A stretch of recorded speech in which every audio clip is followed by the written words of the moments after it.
I know that you are really familiar with using Zoom, so that's wonderful to work with an experienced audience in the technology area.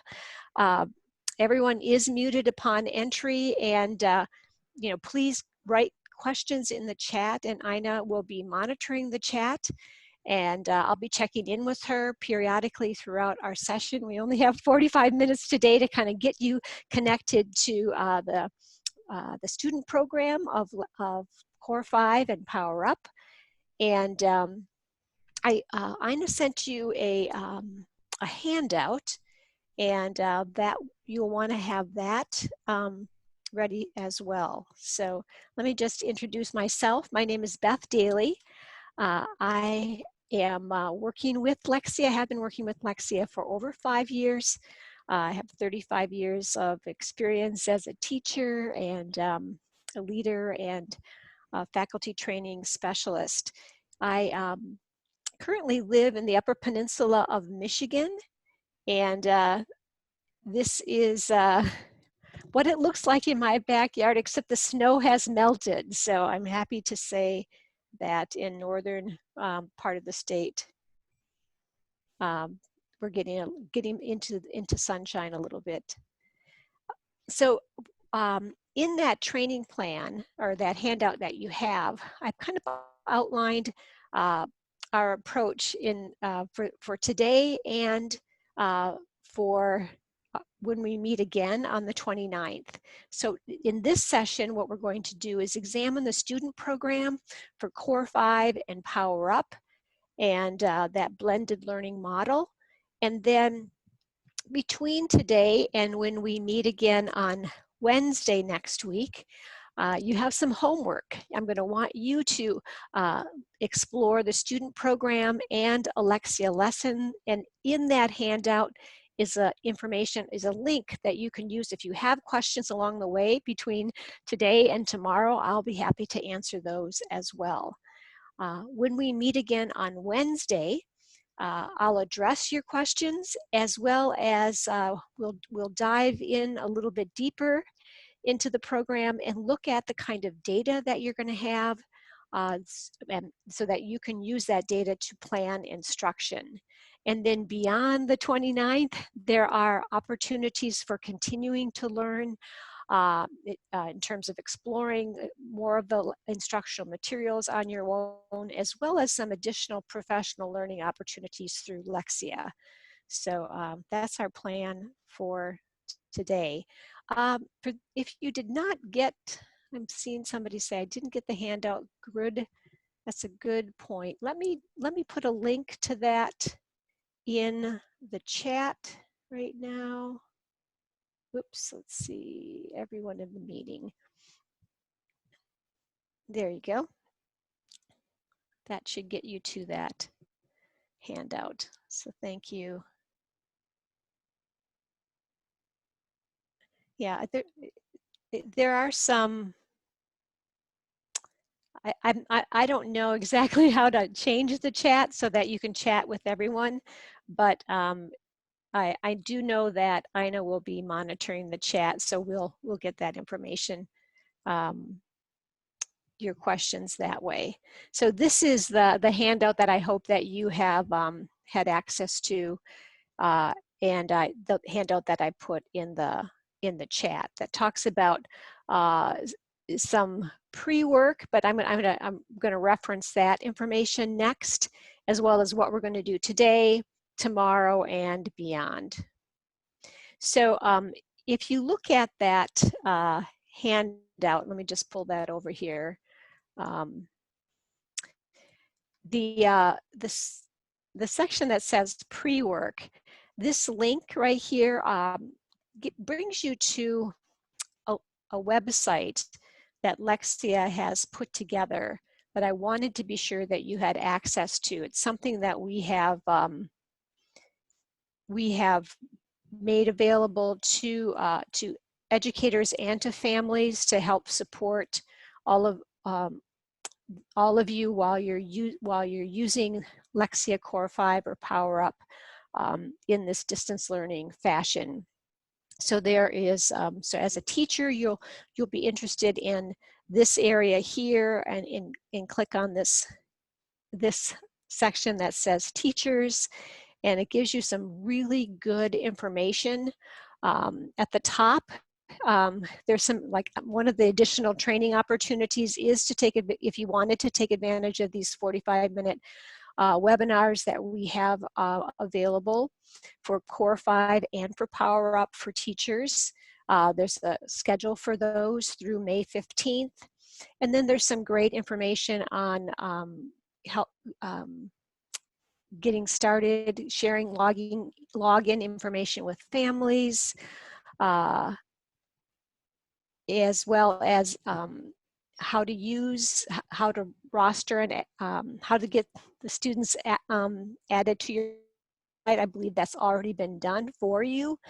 And how to access Lexia Academy, another professional learning opportunity, as well as how to access and share the program resources, and how to monitor progress and support families. So some really good resources for you. And at the bottom of this page, if you slide all the way down after all of those sections that I just described, there are links to an introductory video for Core5 and an introductory video for PowerUp. So you might want to take a look at that information. And then you also may want to share these resources that are designed for families. So there's a Core5 set of resources for families and for PowerUp. So if we just click on the PowerUp one, it's kind of provides information now with the audience being the family in terms of getting started. What is PowerUp, how to log on. And there's lots of variety here. I know that your school uses Clever, so there's information about Clever login here, as well as tips for supporting their child, as in description of the program. So some really good information for families in that regard. So I wanted you to see that as well, because that's a wealth of information for you in terms of resources for supporting yourself and for supporting educators and families. All right, so also on that handout, if you slide down a little bit further, you're going to see links to resources. So let me just show you where that is here.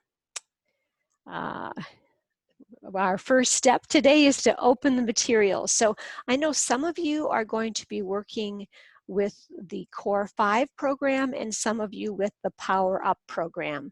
So let me just say a little bit about who might be working with what program. Core5 is designed for students who are PK through 5th grade, and PowerUp is for 6th grade students and beyond.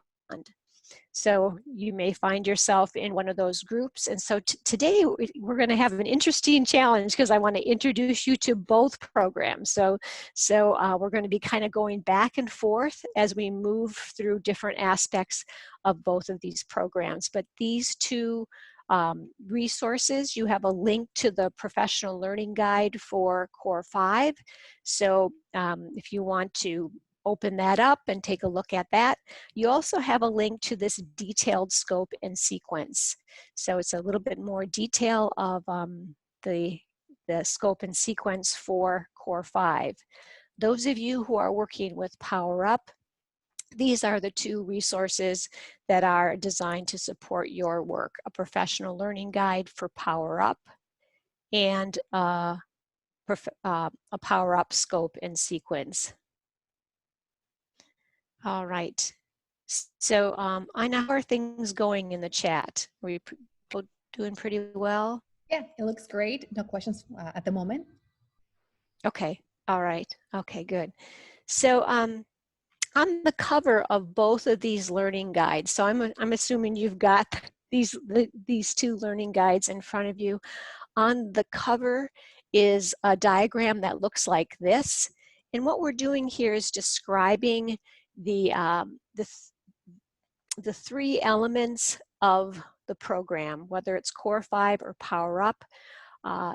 Each of these programs involve these three elements, and they're equally important. So the first element is students working independently.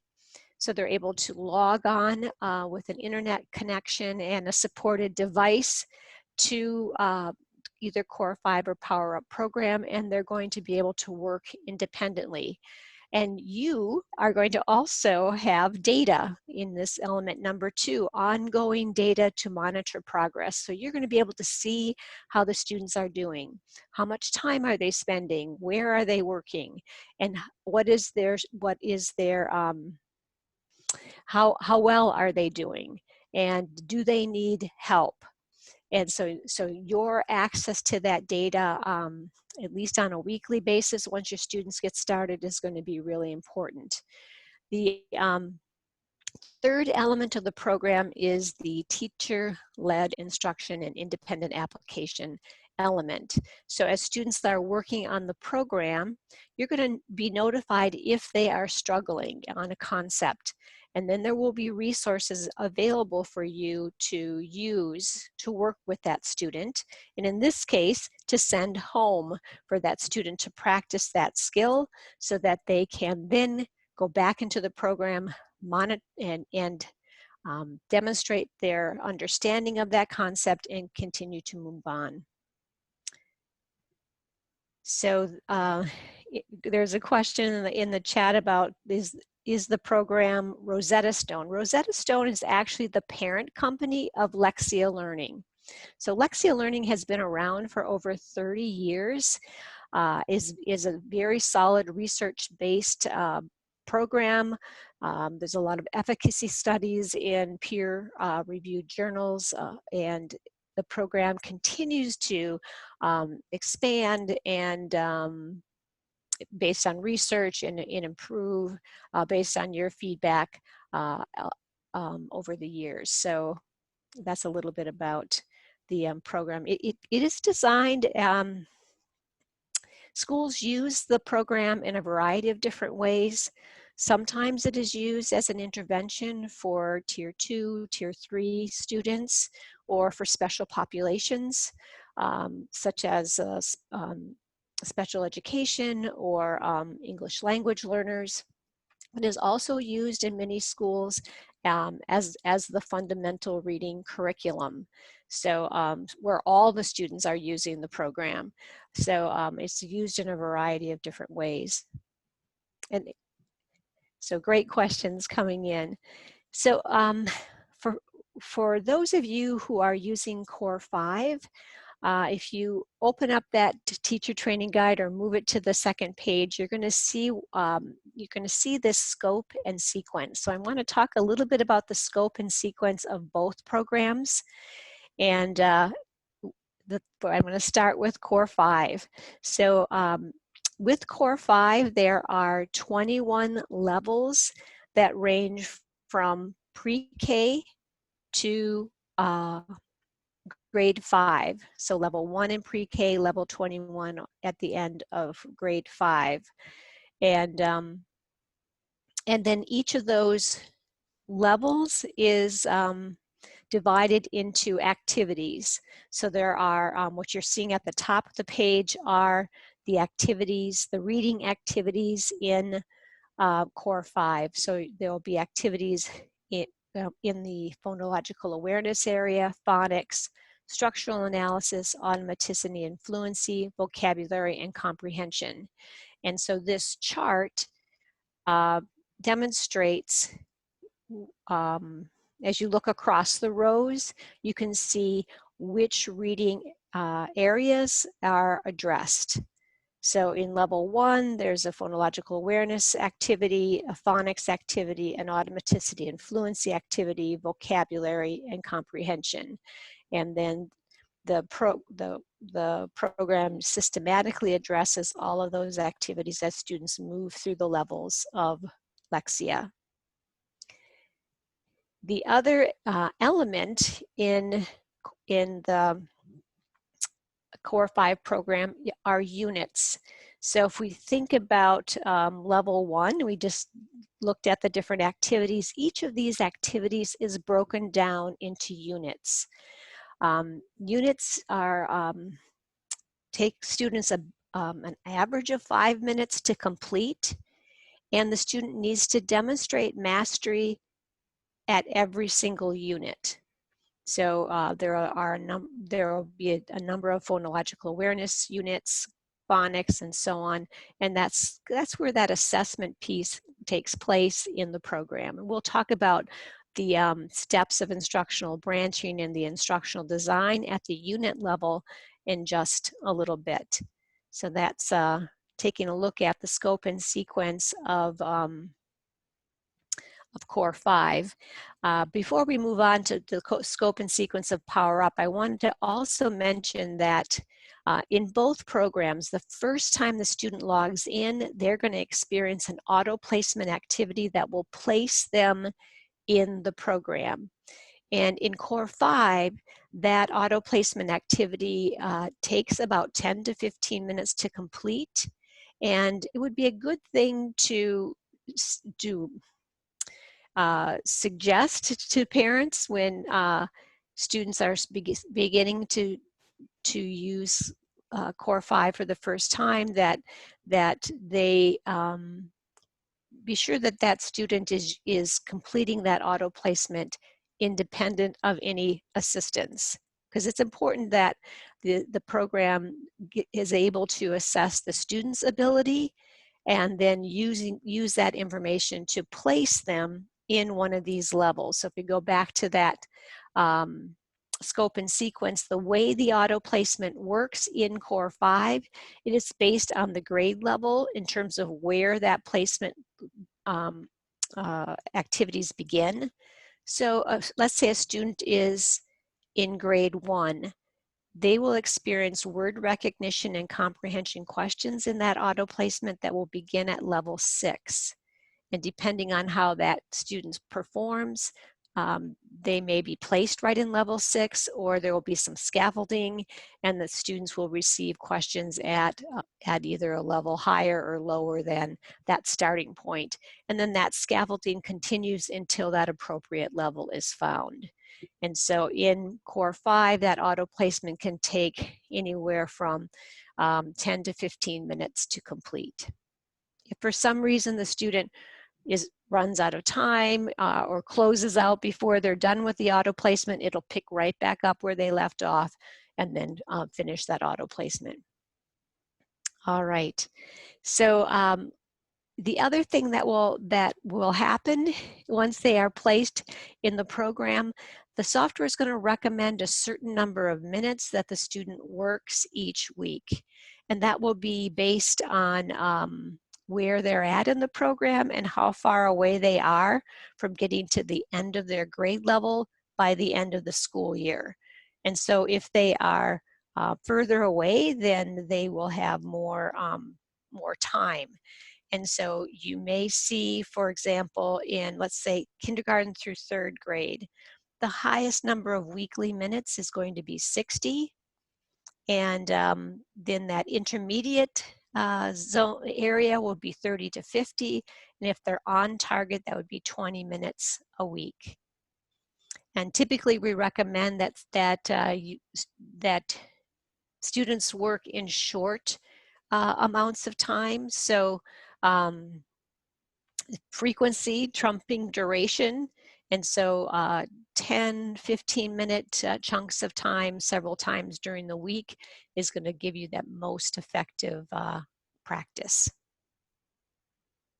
All right, so that's a little bit about Core 5. So let's talk a little bit about the design of PowerUp. In PowerUp, there are 3 strands.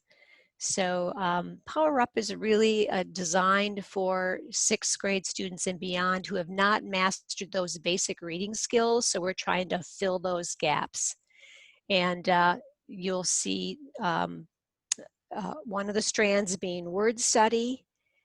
So these are concepts that are expected to be mastered by the end of 5th grade.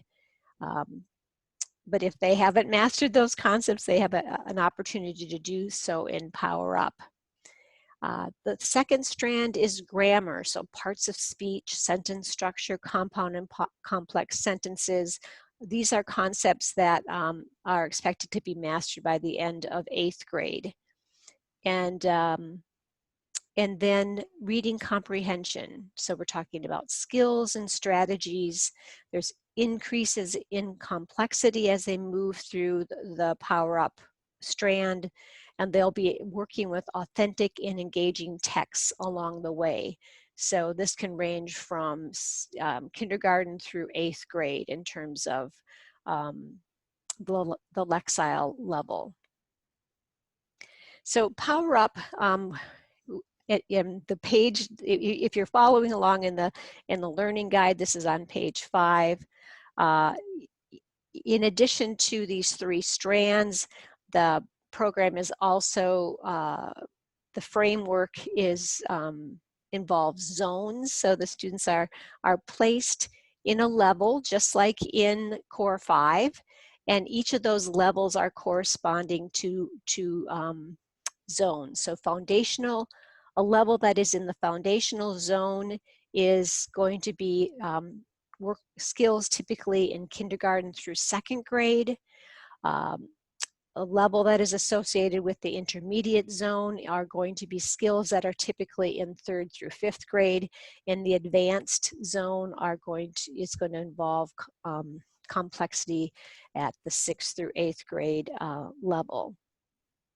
Each of those levels is divided into activities, and then each of those activities is divided ultimately into units. So there's similarities with Core 5 where you have levels, activities, and units, but in PowerUp, we will be, the students when they work on that, when they complete that auto placement for PowerUp, they're going to be placed in word study, grammar, and comprehension based on their skills. So maybe they're in a foundational area for word study, intermediate for grammar, and advanced for comprehension. It will depend on what their skills. So the auto placement for PowerUp is more involved than with Core 5 because we're assessing all 3 of these strands. The students will start at the comprehension, in the comprehension strand, and that part of auto placement will be 30 to 45 minutes in length. Now, as you're looking at these times, you're probably already knowing that it's going to be a good idea to break this up, and that definitely can be done, especially this comprehension component. Breaking up that time, suggesting that maybe in 15-minute increments until they complete comprehension, and then tackle word study and grammar together. I didn't mention this when we were talking about auto placement for Core 5, but it is good for both programs if the students have a headset. They'll just have a more intense ability to hear the sounds.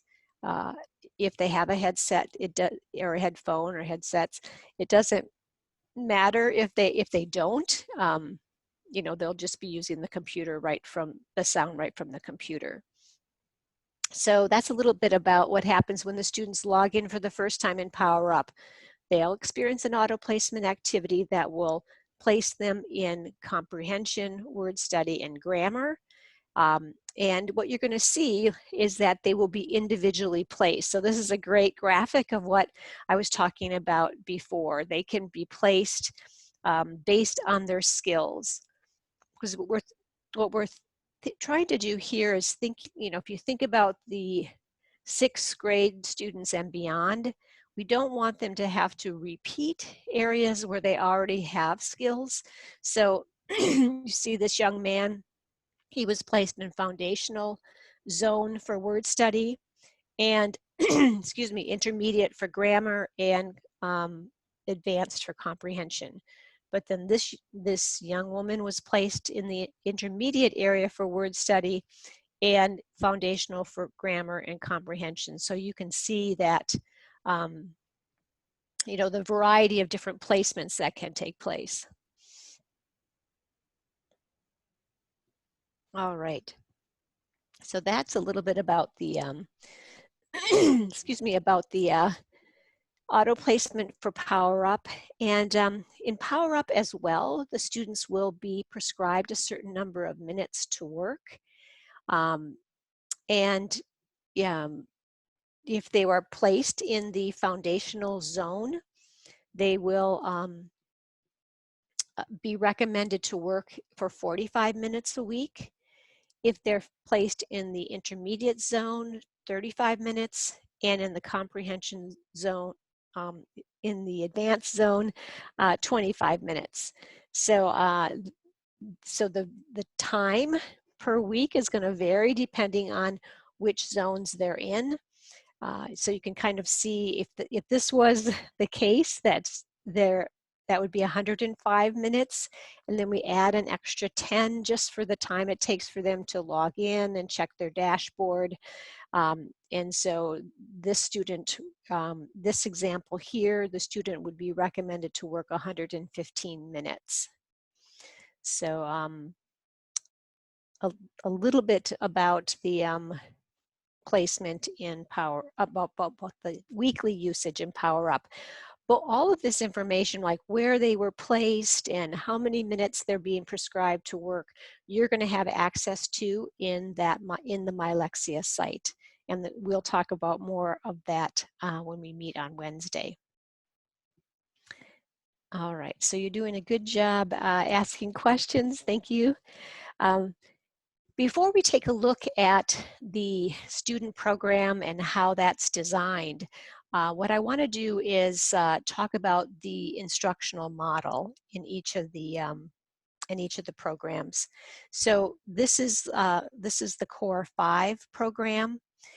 So think about, we said the students are placed in a level, and then they have to work across those reading activities, and then each of those activities is broken down into units. So now we're looking at a unit. So when a student starts to work in a unit, they're going to start at the standard step. And that's what we see here. We see this diagram that shows some activities that the students will work through. They need to demonstrate mastery at 90 to 100% in this standard step. And when they do, they move on to the next unit. If they are not able to do that, the software will scaffold to a guided practice step. And then you can see in this diagram, in the guided practice step, that there are fewer distractors. So it's an opportunity to really focus in on that particular skill, have an opportunity to practice with fewer distractors. And if the student is understanding that concept at the guided practice step, the software will move them back to standard. And that's where they can then demonstrate mastery and move on. But maybe they're struggling still at that guided practice step. So in the software, they'll move to a direct instruction step. And that's where they'll get explicit teaching and very focused practice. And after that practice and explicit teaching, the software moves them back to the standard step, where hopefully they can demonstrate mastery and move on. If not, then they'll scaffold back to guided practice, and then maybe back to direct instruct for some more direct instruction. That scaffolding will continue until the student can demonstrate mastery at 90 to 100%. So when they are able to demonstrate mastery of all the units in the level that they're in, the software will notify you, and they'll be able to, there'll be a way to celebrate, and then there will be skill builders that you can, paper and pencil activities that you can send home for students to practice now in a different mode. a different way to demonstrate understanding, a way to really continue to build automaticity.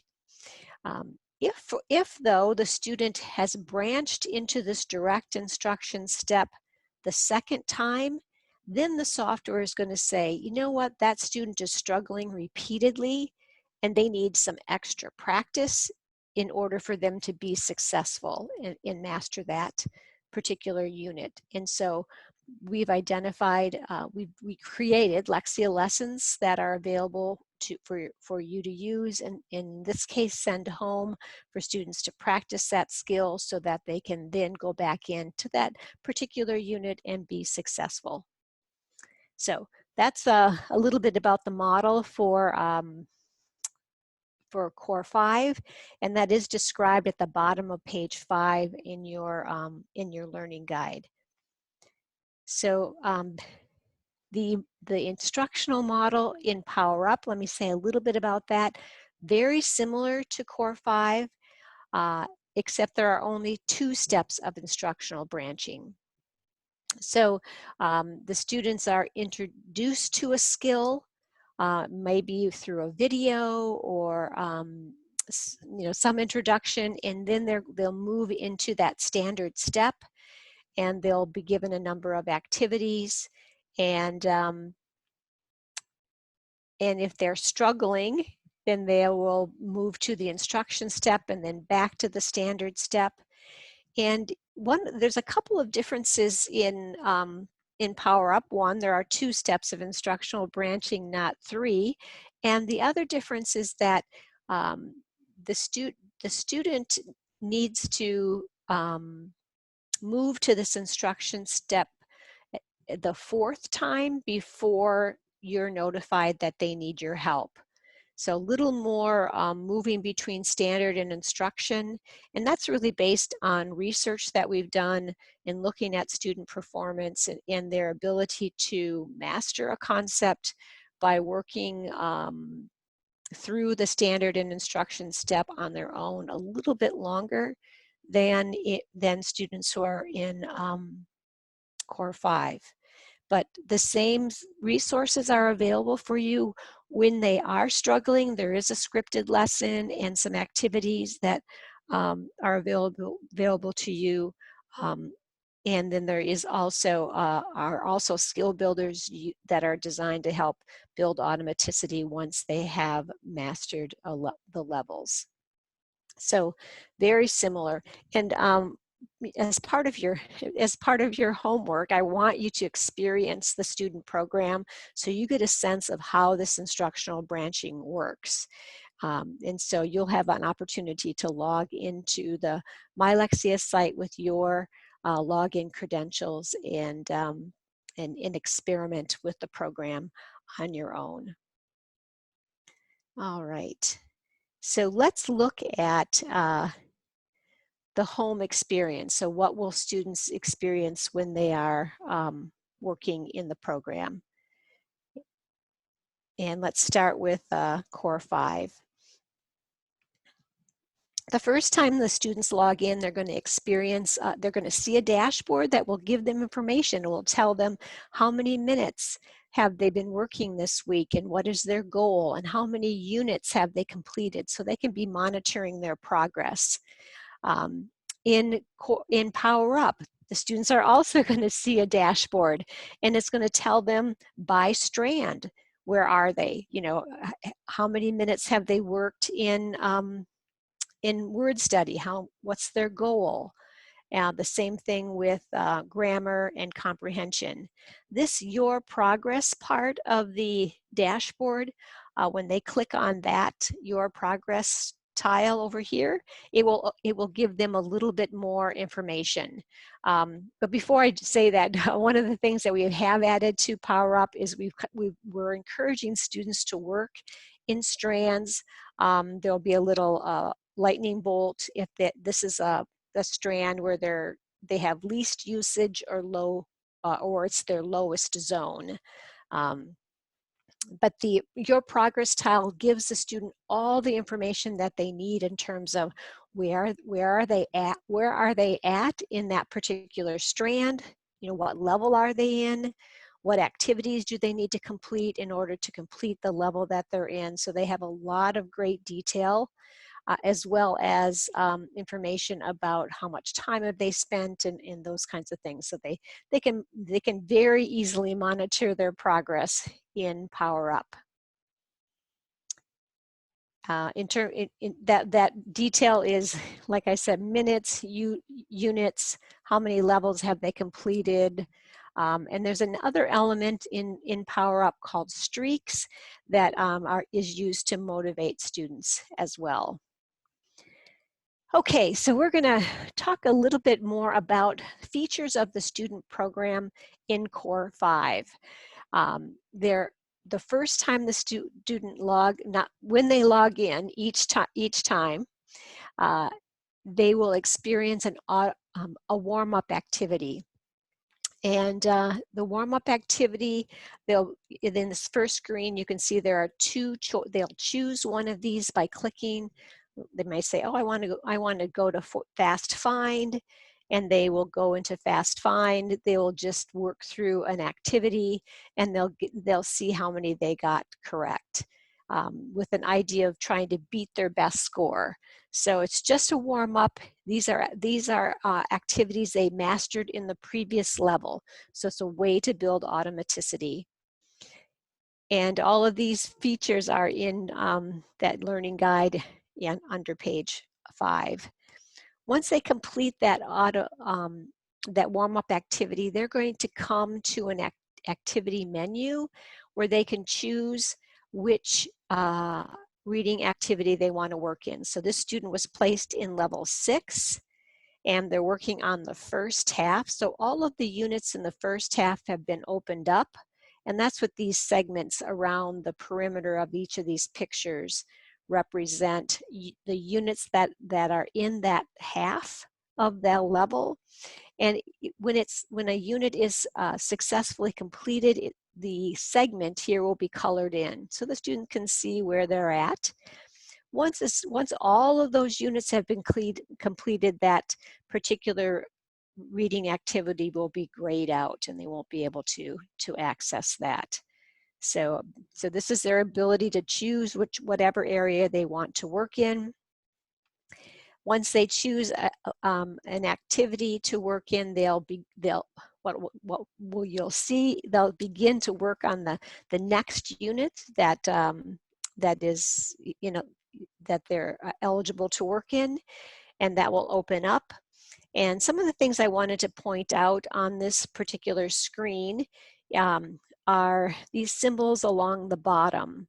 So the information apple that you see here, that will just change color from blue when they're in auto placement, white when they're working in a unit. White kind of looks like gray to me, and red when the student needs support. So remember, when they branch into direct instruction the second time, this apple symbol will turn red. And so you'll want to encourage the student to, when they see that apple symbol, to move on to a different activity to work in, because that means that they need some practice offline before they can be successful.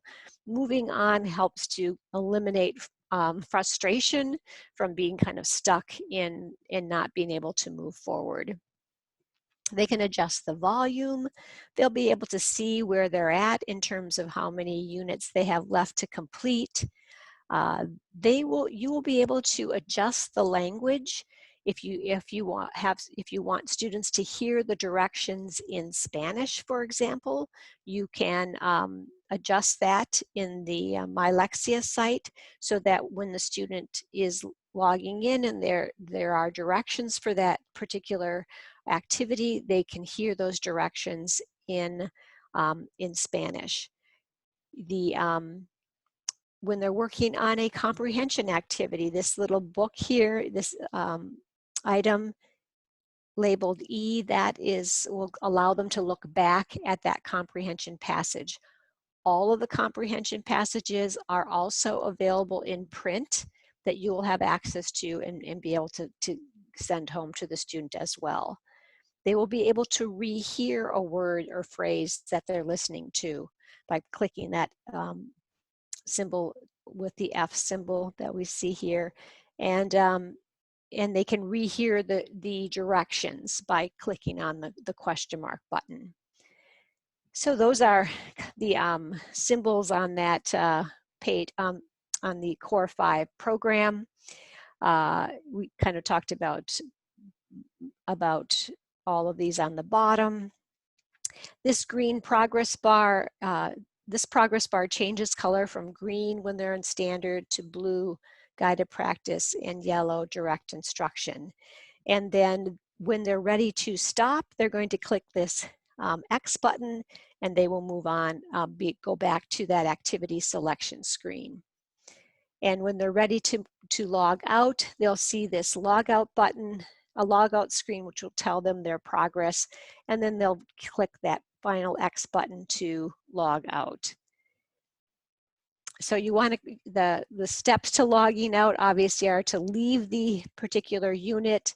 They'll go to this activity selection screen and then click that X button again, and then finally at that dashboard, click that X button again. So I think we have just a couple minutes, right? Yes, yes, we do. And I have a couple questions for you. Sure. Okay, the first one is the teacher said that she saw phonological awareness being addressed in grades 1 or kinder through 4th. She's wondering whether a student who is in an older grade can get assessed in phonological awareness as well. If they're placed in, students can be placed anywhere in that continuum in Core 5 from level 1 to level 21. So even if they are in a lower, if they are, let's say, are in 4th grade and they are, but their skills are more in the early grades, they will probably be placed in one of those early levels. Thank you. And just to clarify, for some of the questions that we had, repeated questions were how to access this program. Teachers and students will be accessing this program through Clever. And a suggestion that was made was to teachers utilize this program during small group, independent work, or centers as well. Is that something that you suggest? Definitely. When we were looking at that blended learning model, I was thinking about like what we're experiencing now. But if you're in the classroom, that is very clearly how the program will work in a rotational model for sure. Perfect. And just to remind them that this coming Wednesday from 3 to 4 p.m. we'll have the second Lexia, the level 2 Lexia, so we can look at different options such as My Lexia, which is a portal to be used by teachers as well. So go sign me up to register for that training as well. And with that, we only have 1 more minute left. So Beth, you want to say no? Okay, good. Yeah. So yeah, definitely look at the homework.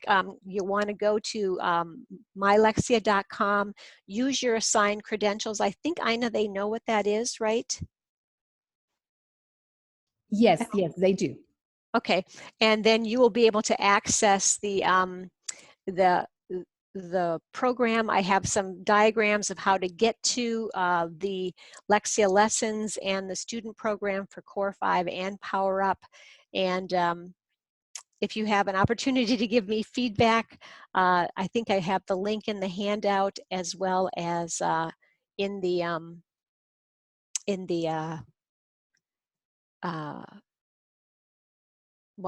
on the screen and in the handout. So and there is a link to a Padlet site. If you have questions between now and then, just pop them in there. I'll be happy. I'll be monitoring that throughout the week, and we'll answer your questions along the way.